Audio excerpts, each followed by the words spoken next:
Gaibandha general হাসপাতালের উন্নয়নে ৭ দফা দাবিতে ছাত্র জনতার অবস্থান কর্মসূচি পালিত। আমাদের গাইবান্ধার স্টাফ রিপোর্টার আনোয়ার হোসেনের পাঠানো তথ্য ও ভিডিও চিত্রে বিস্তারিত।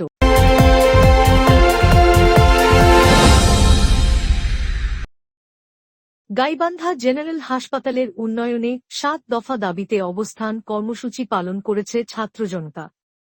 বৃহস্পতিবার ৬ ফেব্রুয়ারি বেলা ১১টার দিকে গাইবান্ধা সাধারণ ছাত্র জনতার ব্যানারে হাসপাতালের মূল ফটকের সামনে এ অবস্থান কর্মসূচি পালন করা হয়। এ সময় তারা বলেন, দীর্ঘদিন থেকে হাসপাতালের উন্নয়নে ৭ দফা দাবিতে মিছিল, সমাবেশ, স্মারকলিপি প্রদানসহ বিভিন্ন কর্মসূচি পালন করা হচ্ছে। কিন্তু এসব দাবি বাস্তবায়নে কোনো পদক্ষেপ বা কার্যক্রম শুরু না হওয়ায় আন্দোলনের ধারাবাহিকতায় আজকের এ অবস্থান কর্মসূচি। দাবি বাস্তবায়ন করা না হলে আরও কঠোর কর্মসূচির ঘোষণা দেওয়া হবে। জেলার একটি মূল সরকারি হসপিটাল, আমরা চাই এটি সরকারি প্রশাসন দ্বারা নিয়ন্ত্রিত হোক। আমরা চাই না এটা হচ্ছে বর্তমান হসপিটাল গাইবান্ধার বিভিন্ন প্রাইভেট ক্লিনিক যেগুলো আছে এগুলোর মাধ্যমে, এই সিন্ডিকেটের মাধ্যমে, দালালদের মাধ্যমে পরিচালিত হয়। তো আমরা চাই এই জেলা প্রশাসক অথবা অন্যান্য প্রশাসন কর্মকর্তার মাধ্যমে এটি পরিচালনা করতে। আমাদের এখানে আজকে হলো ৭টা দাবি। ৭টা দাবির প্রথম দাবিটাই হচ্ছে ব্যর্থ তত্ত্বাবধায়কের অপসারণ।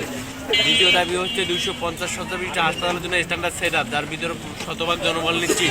হ্যাঁ, এরকম আমাদের বড় বড় কিন্তু ৭টা দাবি আছে। যেই ৭টা দাবির কারণে আমরা গত ২ মাস থেকে ২টা প্রোগ্রাম করছি অলরেডি। একটা আমরা মানববন্ধন করছি, একটা বিক্ষোভ মিছিল করছি। তারপরেও এই তত্ত্বাবধায়কের কোনো গায়ে লাগে নেই। হসপিটালে যত অনিয়ম আর দুর্নীতি এটা চলমান আছেই।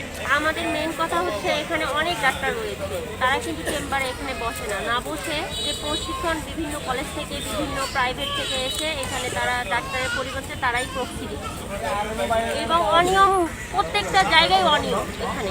এবং আমাদের যে তত্ত্বাবধায়ক আছে এখানে আউটসোর্সিং নামে একটা কিন্তু ফান্ড আছে বলা ছিল, কিন্তু আউটসোর্সিং কত সালে ওটা নিষিদ্ধ হয়ে গেছে, এখানে আর সেটা নাই। না থাকা সত্ত্বেও তার হাতে ৪-৫ জন ১০ জন আউটসোর্সিং এর নাম বলে এখানে কর্ম করে ফেলছে ভুয়া বলে।